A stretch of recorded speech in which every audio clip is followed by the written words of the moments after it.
Hello and welcome back. Today we'll be covering how to tag your list in SendGrid to better organize and segment your contacts for email campaigns. First, log into your SendGrid dashboard and go to Contacts section.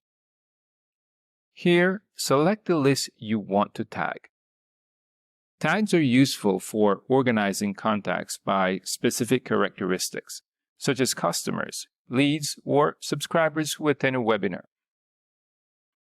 To create a tag, select the contacts you want to tag and click Add Tags.